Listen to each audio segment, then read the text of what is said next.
దేవునికి మహిమ కలుగునుగాక. ప్రియులరా, దైవజనులు ప్రపంచంలో ఉన్నతమైన పదవిని అలంకరించి దేవదూతలు పొందని ఈ పరిచర్యను వారు పొందుకొని సేవ చేయడం దైవజనులమైన మా అందరికీ ధన్యతగా భావించి ఆ ప్రభుకు స్తోత్రములు చెల్లిస్తూ ఉన్నాను. క్రీస్తునందు నా ప్రియమైన దేవుని పిల్లలారా, ఈ సువార్త పనిలో ఉంటూ కొంతమందిని నేను చూసినప్పుడు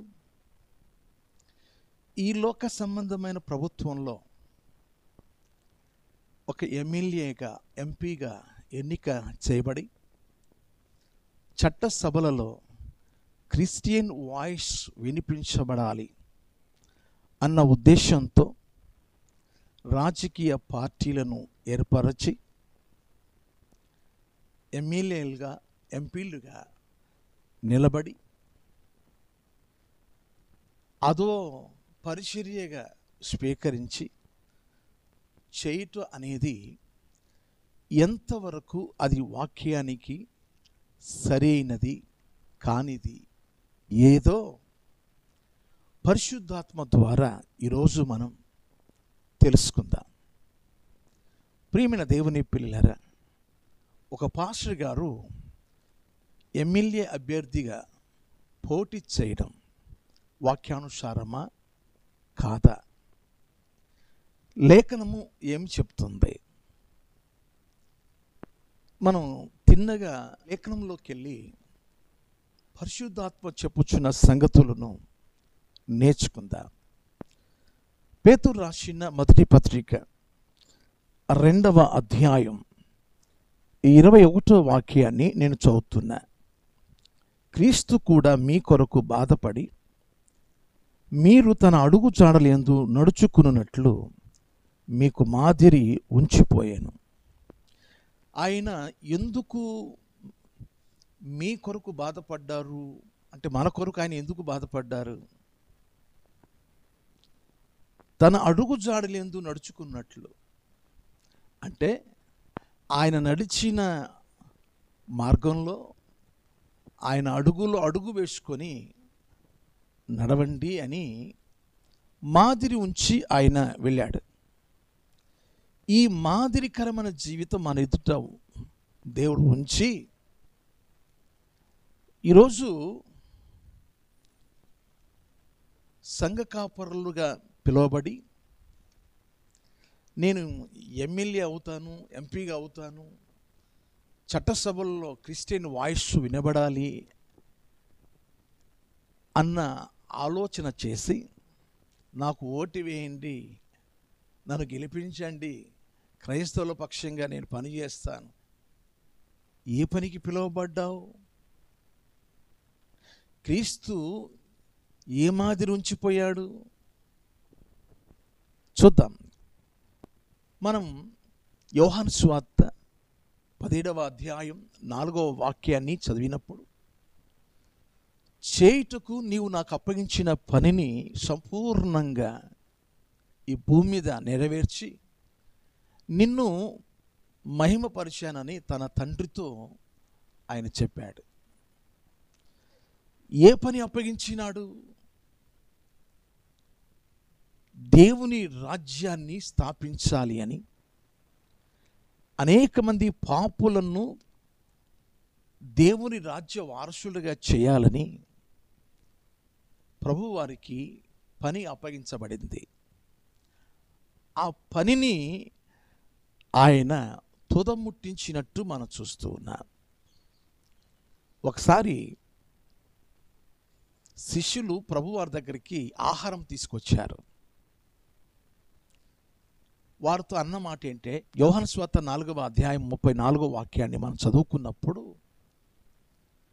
నేను తండ్రి పని మీద ఉన్నాను, ఆ పని తుదముట్టించుటే నాకు ఆహారం అంటే, ఒక సమరయ స్త్రీ, ఒక వ్యభిచార స్త్రీని తన పాపాలను ఒప్పుకునేటట్టుగా చేసి తన ద్వారా గ్రామాన్ని కదిలించి దేవుని రాజ్యాన్ని కట్టాడు. అది మనకు మాదిరి ఉంచిపోయాడు. మనము కూడా అనేక మంది ప్రజలను మనం దరిచేరి వారి మధ్య ప్రభువు మాదిరి ఉంచిపోయిన ఆ మాదిరిని మనం కూడా కనపరచి అనేకులను ఆయన రాజ్య వారసులుగా చేయవలసిన ఆ పనిని చేయడానికి మనం పిలువబడ్డాం. లోకంలో జ్ఞానులను సిగ్గుపరచడానికి అజ్ఞానులైన మనలను, నీచులైన మనలను, ఎన్నికలేని మనలను, దేనికి పనికిరాని మన జీవితాలను దేవుడు ప్రయోజనకరంగా అనేక ఆత్మలను ప్రభు వైపుకు మళ్ళించే ఆ పనిలో దేవుడు మనల్ని ఎన్నిక చేసుకున్నాడు. ఈ పని మీదే మన ధ్యాస ఉండాలి. మనం లేఖనంలో చూస్తాం ప్రియులారా, యేసు ప్రభువారు దేవునికిని నరులకును మధ్యవర్తిగా వచ్చి ఆయన శిలువలో పనిని సంపూర్తి చేసినాడు. సమాప్తమైనది. ఏంటి సమాప్తమైనది? ఏదైనా తొట్టులో తెగిపోయిన బంధం శిలువలో పాపులైన వారిని రక్షించి వారిని క్షమించమని కోరి వారిని రాజ్య నివాసులుగా చేయడానికి వారికి పాప క్షమాపణ అనుగ్రహించమని శిలువలో పరితాపముతో ఆ దప్పికతతో అలమటిస్తూ క్షమాభిక్ష పెట్టాడు. మనకు మాదిరి ఉంచిపోయిన ఆ పనిని దేవుడు మనకు అప్పగించినాడు. ఆయన పనిలో మనం, ఆ సువార్త పనిలో మనం కొనసాగాలి. ప్రియమైన దేవుని పిల్లలారా, పిలిపిలకు రాసిన పత్రికలో 4వ అధ్యాయం 3వ వాక్యం, అవును నిజమైన సహకారి ఆ స్త్రీలు క్లెమెంతుతోనూ నా ఇతర సహకారులతోనూ సువార్త పనిలో నాతో కూడా ప్రయాసపడిన వారు గనుక వారికి సహాయము చేయమని నిన్ను వేడుకొనుచున్నాను. ఆ సహకారుల పేర్లు జీవగ్రంథములో రాయబడి ఉన్నది. సువార్త పనిలో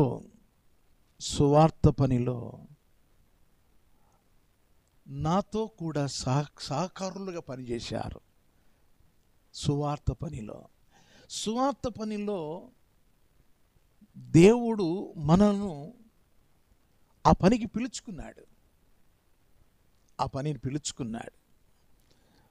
ఒక విశేషమైన ఒక వాక్యాన్ని మీకు చూపిస్తాను. నెహెమీయా గ్రంథం 6వ అధ్యాయం 3వ వాక్యం. నెహెమీయాకు అప్పగించిన పని పడిపోయిన ప్రాకార ఆ గోడను కట్టి ముగించాలి. నేను చేయు పని గొప్పది. దేవుడు తనకు అప్పగించిన పనిని గొప్పగా తలస్తున్నాడు. ఈ పని నాకు గొప్పది. నెహెమీయా గ్రంథం 4వ అధ్యాయం 19వ వాక్యంలో పని మిక్కిలి గొప్పది. క్రీస్తునందు నా ప్రియ దేవుని పిల్లలారా, నేను దైవ సేవకులకు దండం పెట్టి చెప్తున్నాను, ఈ సువార్త పని ఇది మిక్కిలి గొప్పది. ఈ గొప్పదైన పనిని దేవుడు మనకు అప్పగించినాడు. ఈ సువార్త పనిని మనకు అప్పగించినాడు. మీకు ఒక సత్యాన్ని జ్ఞాపకంలోకి తీసుకొస్తూ ఉన్నాను. అది ఏమిటి అంటే, కొరింథీయులకు రాసిన మొదటి పత్రిక 12వ అధ్యాయం 28వ వాక్యంలో దేవుడు సంఘములో మొదట కొందరిని అపోస్తులుగాను, కొందరిని ప్రవక్తలుగాను, కొందరిని బోధకులుగాను, కొందరిని అద్భుతములు చేయవారిగాను, కొందరిని స్వస్థపరచు కృపావరములు కలిగిన వారిని గాను, కొందరిని ఉపకారములు చేయవారిని గాను, కొందరిని ప్రభుత్వములు చేయవారిని గాను, కొందరిని నానా భాషలు మాట్లాడు వారిని గాను నియమించెను. ఎక్కడ నియమించినాడు? తన సంఘములో. దేవుడు తన సంఘములో నియమించినాడు. అంటే అపాయింట్మెంట్, లోకము నుండి మనల్ని కోరుకొని అపాయింట్మెంట్ ఇచ్చాడు మనకు. అపోస్తులుగా, కొందరిని ప్రవక్తలుగా, కొందరిని బోధకులుగా, కొందరిని అద్భుతములు చేయవారుగా, కొందరిని కృపావరములు కలిగిన వారుగా, కొందరిని ఉపకారములు చేయవారుగా, కొందరిని ప్రభుత్వాలు చేయవారుగా. ఇక్కడ ప్రభుత్వాలు చేయవారుగా అంటే బయటికి వెళ్ళకండి. సంఘములో నీ పని ఏంటంటే, ప్రభుత్వం చేయు పని అంటే, నాకు తెలియంగా దేవుడు నాకు బయలుపరిచిన విషయం, మీరు తిమోతికి రాసిన మొదటి పత్రిక 3వ అధ్యాయం 12-13 వాక్యాలు. పరిచారకులు ఏకపత్ని పురుషులను, తమ పిల్లలను, తమ ఇంటి వారిని బావుగా ఏలువారనై ఉండవలెను. పరిచారకులై ఉండి ఆ పనిని బావుగా నెరవేర్చిన వారు మంచి పదవిని సంపాదించుకొని క్రీస్తు యేసునందలి విశ్వాసమందు బహుధైర్యము గలవారగుతురు. పరిచర్య చేయడము అనేది, అక్కడ ఉన్న మాట మంచి పదవి అంటే, ప్రపంచంలో మంచి పదవి ఏంటంటే ఆయన పరిచర్య చేయడం. మత్తయి సువార్త 20వ అధ్యాయంలో 28వ వాక్యంలో, నేను పరిచర్య చేయుటకు వచ్చాను. అది మంచి పదవి. ప్రభుత్వములు చేయవారుగాను అంటే, ఆయన పరిచర్య అంటే పరిచర్యలు, మినిస్ట్రీస్ చేయడానికి దేవుడు ఆ పనికి కొంతమందిని ఏర్పాటు చేసుకున్నాడు. ప్రభుత్వములు చేయవారుగాను అంటే నిన్ను ఎమ్మెల్యే అవమని చెప్పాలి అక్కడ, నిన్ను ఎంపీకి పోటీ చేయమని చెప్పలేదు అక్కడ. కొందరు నానా భాషల్లో మాట్లాడు వారిగాను నియమించాను, నీకు అపాయింట్మెంట్ ఇచ్చాడు ఆయన కోరుకున్న పని మీద. సరే, అది ఒక లిస్టు. సెకండ్ లిస్ట్ చదువుతున్నాను చూడండి. ఇప్పుడు ఎఫెసీయులకు రాసిన పత్రిక 4వ అధ్యాయం 13వ వాక్యం. పరిశుద్ధులు సంపూర్ణులగునట్లు క్రీస్తు శరీరము క్షేమాభివృద్ధి చెందుటకు పరిచర్య ధర్మము జరుగుటకు. అదిగోండి, ప్రభుత్వములు చేయవారుగా అంటే మినిస్ట్రీ చేయడానికి, పరిచర్య ధర్మము జరుగుటకు ఆయన కొందరిని అపోస్తులుగాను, కొందరిని ప్రవక్తలుగాను, కొందరిని స్వార్థికులుగాను, కొందరిని కాపరులుగాను, ఉపదేశకులుగాను నియమించెను. అపాయింట్మెంట్. దేవుడు తన గవర్నమెంట్లో, తన ప్రభుత్వంలో నీకు నియామకం దేవుడిచ్చి ఉన్నాడు.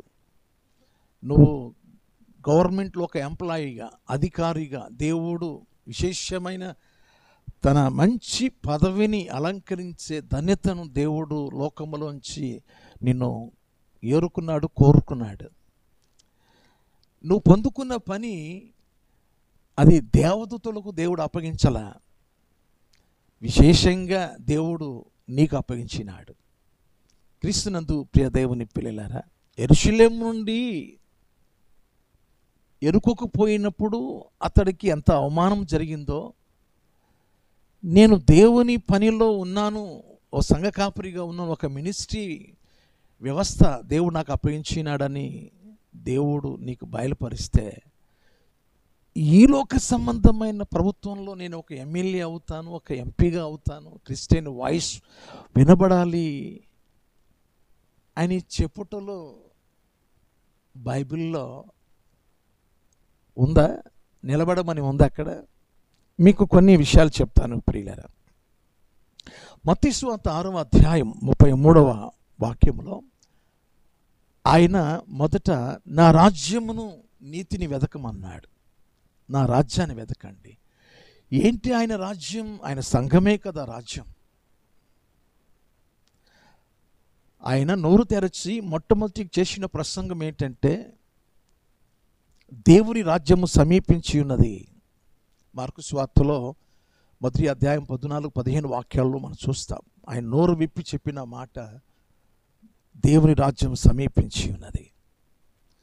అంటే ఆయన ఎందుకోసం వచ్చినాడు? దేవునికి నరులకు మధ్యవర్తిగా ఆయన ఎందుకు చనిపోవాల్సి వచ్చిందంటే పాపులైన వారిని పరిశుద్ధులుగా దేవుని ఎదుట నిలవబెట్టుటకు, పరిశుద్ధులుగా నిలవబెట్టుటకు, నిరపరాధులుగా నిర్దోషులుగా నిలవబెట్టుటకు ఆయన సంఘం మహిమైన సంఘంగాను, పరిశుద్ధుల తేజో నివాసుల స్వాస్యమైన సంఘంగాను, అది జ్యేష్ఠుల సంఘంగా ఆ పని మీద కదా ఆయన వచ్చింది. ఆ పని మీద దేవుడు వచ్చి మనకు ఆ రాజ్యంలో పనిచేసే ఆ ధన్యకరమైన, ఆ శ్రేష్టమైన ఆ పరిచర్యను దేవుడు మనకు అప్పగించాడు. మరి ఆ పనిని మనం చేసి ముగించాలి కదా. క్రీస్తునందు నా ప్రియ దేవుని పిల్లలారా, మీకు మరొక వాక్యం చూపిస్తున్నాను. లూకా సువార్త 1:33 వాక్యంలో ఆయన రాజ్యము అంతము లేనిది, ఆయన రాజ్యం అంతము లేనిది. ఇప్పుడున్న రాజ్యాలు, ఈ భూ సంబంధమైన ఈ రాజ్యాలు 5 సంవత్సరాల తర్వాత పడిపోతుంది. అంటే కొత్త కొత్త ప్రభుత్వాలు వస్తాయి, కొత్త కొత్త మనుషులు ఏలే అధికారులు వస్తూ ఉంటారు. అంతము లేనిది కదా దేవుని రాజ్యం. ఆ రాజ్యంలో ప్రభుత్వం చేయడానికి, ప్రభుత్వ వ్యవస్థలో పనివారుగా దేవుడు మన ద్వారా ఆ పని జరిగిస్తున్నాడు. చక్కగా మనం నమ్మకస్తులమై మంచి సాక్షులంగా ప్రాణత్యాగము చేసిన ప్రభువుకు ఆ అప్పగించిన పనిలో నమ్మకంగా చివరి వరకు మనం సాగిపోవాలి. తర్వాత లూకా సువార్త 9:2 వాక్యంలో దేవుని రాజ్యమును ప్రకటించుటకును రోగులను స్వస్థపరచుటకును వారిని పంపిను. అంటే శిష్యులను దేవుడు ఎందుకు ఆయన లోకానికి పంపించాడంటే రాజ్య సువార్తను ప్రకటించాలి, రాజ్య సువార్తను ప్రకటించాలి. ఈ రాజ్య సువార్తలో రక్షణ పొందిన వారిని రాజ్య నివాసులుగా చేసుకోవాలి. ఒకసారి కొలస్సీలకు రాసిన పత్రికలో 1వ అధ్యాయం 13వ వాక్యం, ఆయన మనలను అంధకార సంబంధమైన అధికారముల నుండి విడుదల చేసి తాను ప్రేమించిన తన కుమారుని యొక్క రాజ్య నివాసులుగా చేసెను. ఆ కుమారుని యందు మనకు విమోచనమును అనగా పాప క్షమాపణ కలుగుచున్నది. ఆయన మనలను అంధకార సంబంధమైన అధికారముల నుండి విడుదల చేసి తాను ప్రేమించిన తన కుమారుని యొక్క రాజ్య నివాసులుగా చేసాను. మనమంతా ఆయన రాజ్య నివాసులుగా జీవించే ధన్యతను దేవుడు మనకు అనుగ్రహించినాడు. కనుక దైవజనులు ఎవరు అంటే క్రీస్తు రాయబారులు, క్రీస్తుకు ప్రజలకు మధ్య మనం రాయబారం జరిగించేవారం. మరి అంబాసిడర్స్ ఫర్ క్రైస్ట్గా నువ్వు పనిచేయాలి. కానీ నేను లోకంలో ఉన్న ప్రభుత్వంలో క్రిస్టియన్ వాయిస్ వినిపించబడాలి, ఒక ఎమ్మెల్యే కావాలి, ఎంపీ కావాలి అనేది దేవుడు నీకు అప్పగించిన పని నువ్వు ఎలా తలుస్తున్నావు ఆలోచన చేసుకోండి ప్రియులారా. మరొక మాట మీకు చూపిస్తున్నాను. లూకా సువార్త 16వ అధ్యాయం 10వ వాక్యంలో దేవుని రాజ్య సువార్త ప్రకటింపబడుచున్నది.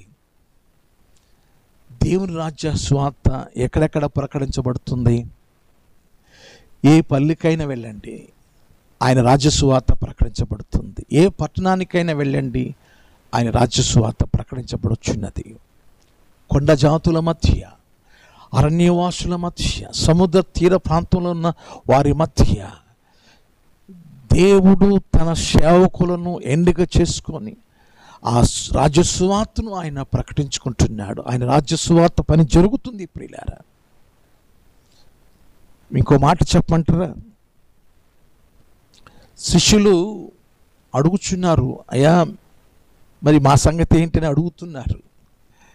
అప్పుడు వారికి ఇచ్చిన జవాబు లూకా సువార్త 22వ అధ్యాయం 30వ వాక్యంలో సింహాసనముల మీద కూర్చుండి ఇశ్రాయేలు 12 గోత్రముల వారికి మీరు తీర్పు తీర్చుటకై నేను మీకు రాజ్యమును నియమించున్నాను. 12 గోత్రముల వారికి తీర్పు తీర్చే అధికారం మీకు ఇస్తున్నాను. నా రాజ్య నివాసులుగా మిమ్మల్ని స్వీకరిస్తున్నాను. కనుక రాజు అయిన ప్రభు అయిన ప్రభుల వారి యొక్క పరిచర్యకు మనం పిలువబడిన తర్వాత ఆ పనిని ఎరిగి ప్రేమతో మనం జరిగిస్తే, ఇది దేవదూతలకు కూడా ఈ పని దేవుడు ఇవ్వలేదు, అజ్ఞాని నాకు తన జ్ఞానమిచ్చి, తన వరాలు ఇచ్చి, తన స్వరం ఇచ్చి నన్ను వాడుకుంటున్నాడని కృతజ్ఞత మనసుతో ఆ పనిని రాకడ వరకు నమ్మకస్తులంగా ఆ పని జరిగించాలి. లోకంలో ఉన్న ప్రభుత్వంలో నేను ఎమ్మెల్యేగా నిలబడతాను, ఎంపీగా నిలబడతాను అంటే దేవుడు ఏ పని కోసం పిలిచాడో నీకు అర్థం కాకపోతే ఎలాగా? యోహాను సువార్త 18వ అధ్యాయంలో 36 వాక్యంలో యేసు, నా రాజ్యం ఈ లోక సంబంధమైనది కాదు. యేసు ప్రభువారు తన అడుగుజాడల యందు మనము నడుచుటకు ఆయన మాదిరి ఉంచిపోయాడు.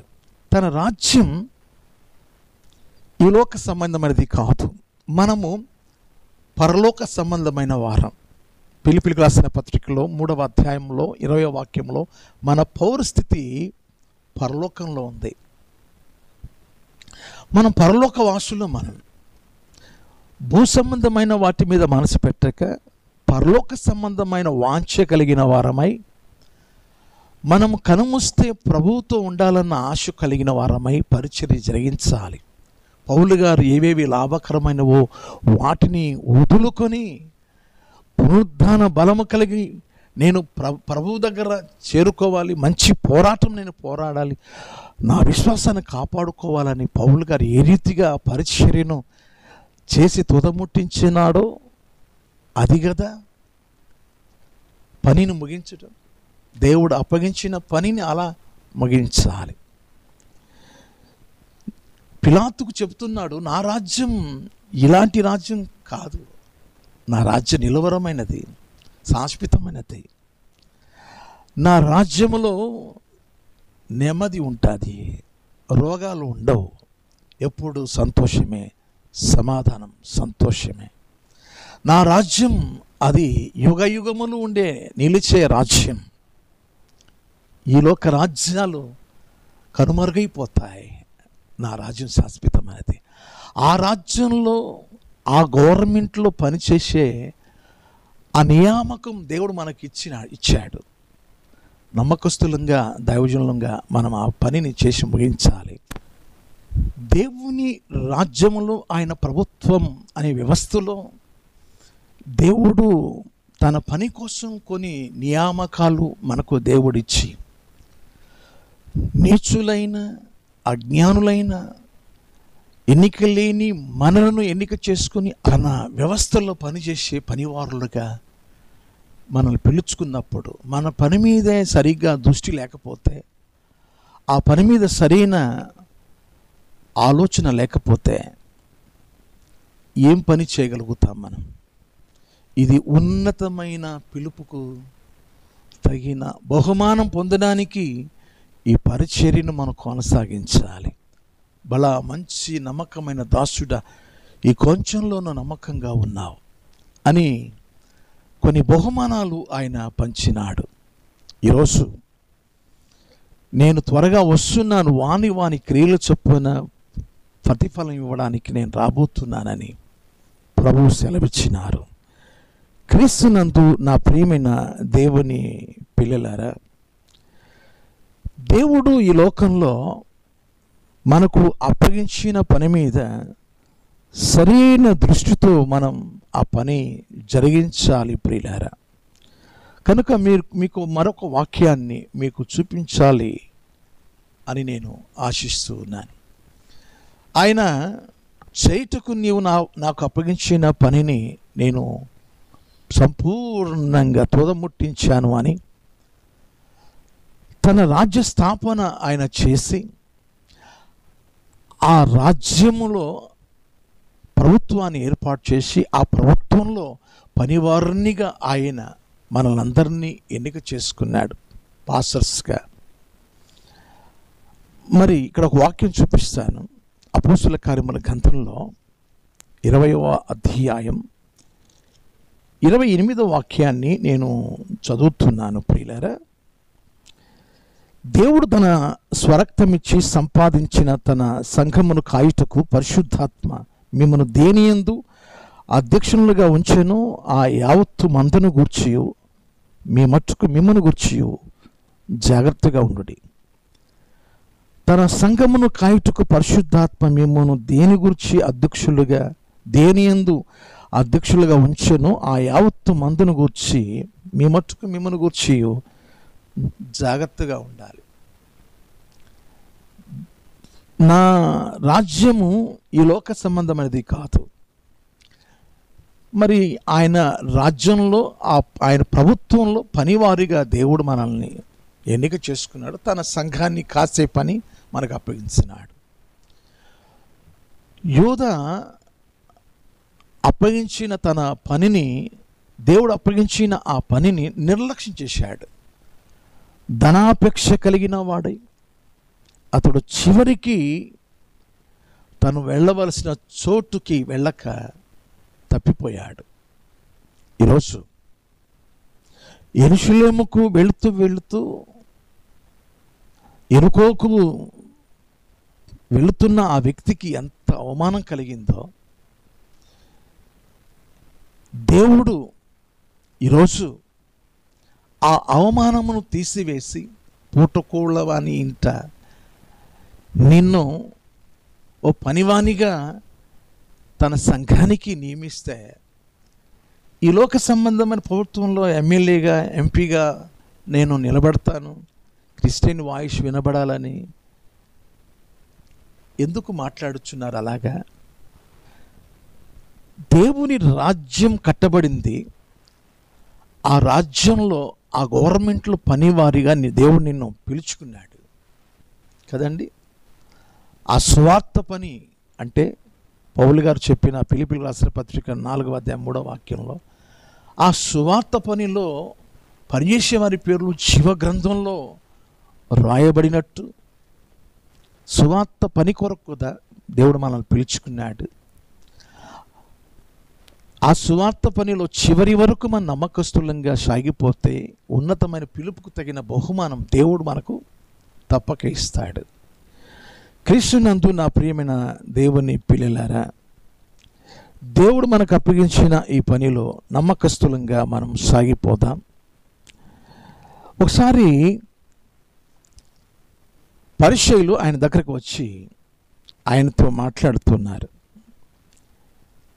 లూకాసు సువార్త 17వ అధ్యాయం 20-21 వచనాలు. దేవుని రాజ్యం ఎప్పుడు వచ్చునని పరిసయ్యులు ఆయన అడిగినప్పుడు ఆయన దేవుని రాజ్యం ప్రత్యక్షముగా రాదు, ఎందుకనగా ఇదిగో దేవుని రాజ్యం మీ మధ్యనే ఉన్నది గనుక ఇదిగో ఇక్కడనని అదిగో అక్కడనని చెప్పి వీలు పడదని వారికి ఉత్తరం ఇచ్చాను. దేవుని రాజ్యం ప్రత్యక్షంగా రాదు, ఎందుకనగా ఇదిగో దేవుని రాజ్యం మీ మధ్యనే ఉన్నది. అంటే సంఘం మీ మధ్య ఉంది. సంఘమే దేవుని రాజ్యం. ఈ రాజ్యంలో మనము పనిచేసే ఆ నియామకాలు దేవుడు మనకు నియమించి కొన్ని పదవులను దేవుడు మనకు అనుగ్రహించి పనిచేసే ఆ భారము బాధ్యత దేవుడు మనకు అప్పగించినాడు. నమ్మకస్తులుగా ఆ పని మనం చేసుకుంటే ఎంత మంచిది. నా రాజ్యం ఈ లోక సంబంధమైనది కాదు అని దేవుడు చెప్పిన వాక్యం ఎన్నిసార్లు చదవలేదు? ఈ ప్రభుత్వంలో నేను ఎమ్మెల్యేగా నిలబడతాను, ఎంపీగా నిలబడతానంటే ఎందుకోసం పిలువబడ్డాం మనం? దేనికోసం దేవుడు పిలుచుకున్నాడు? నీకు అప్పగించిన పని ఏంటి? సంఘాన్ని ఖాయమని. ఆ సంఘంలో ఉన్న సంఘబిడ్డలో కావలసిన ఆత్మ సంబంధమైన ఆహారం మనము సిద్ధం చేస్తూ సంఘాన్ని దేవుని కొరకు ఆయత్తపరుస్తూ నమ్మకస్తులంగా కొనసాగిపోవాలి. కనుక ప్రభుత్వాలు చేయమని దేవుడు చెప్పినాడు కాబట్టి ఏ ప్రభుత్వం అనేది నీకు అర్థం కాకపోతే ఎలాగా?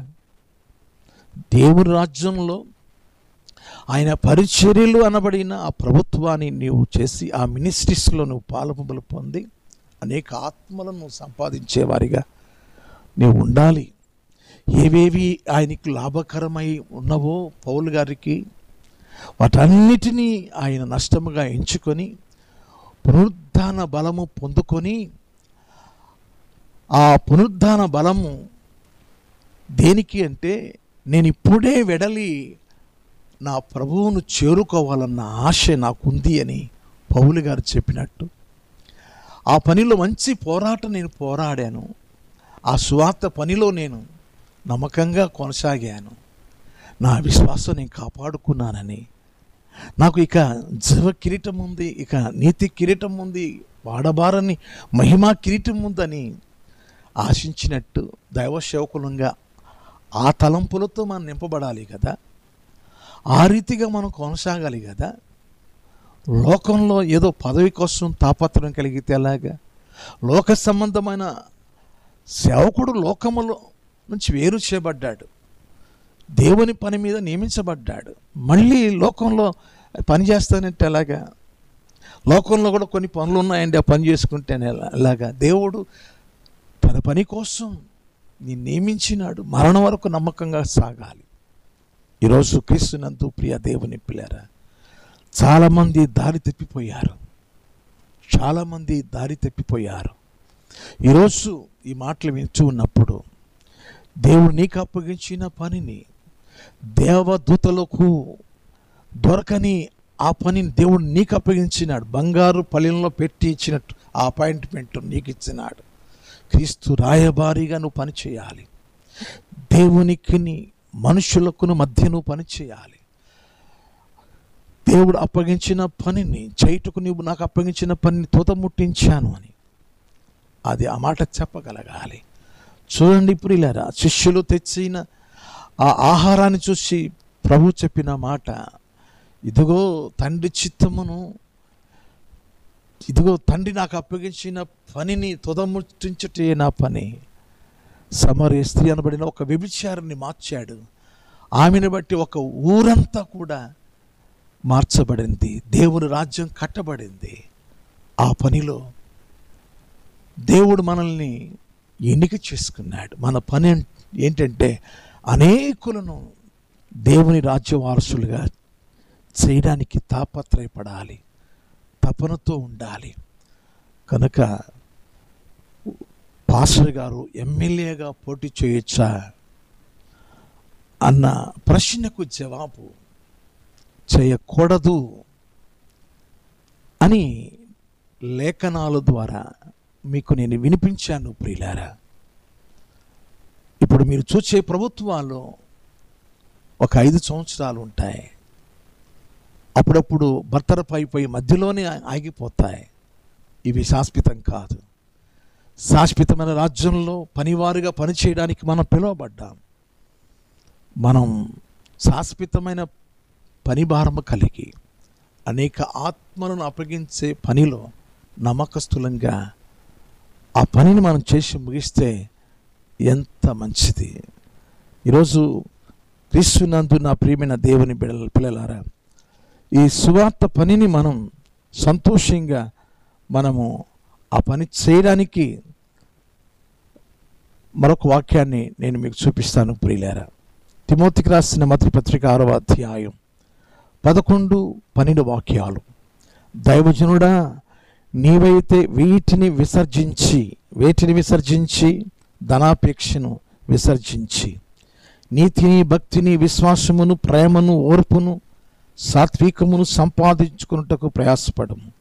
విశ్వాస సంబంధమైన మంచి పోరాడము. నిత్య జీవమును చేపట్టము. దాన్ని పొందుటకు నీవు పిలువబడి అనేక సాక్షులు ఎదుట మంచి ఒప్పుకుంటివి. దేనికి పిలుచుకున్నారంట? మనల్ని దేనికి పిలుచుకున్నారంటే అండి, విశ్వాస సంబంధమైన మంచి పోరాడము, నిత్య జీవమును చేపట్టము. దాన్ని పొందుటకు నీవు పిలువబడ్డావు.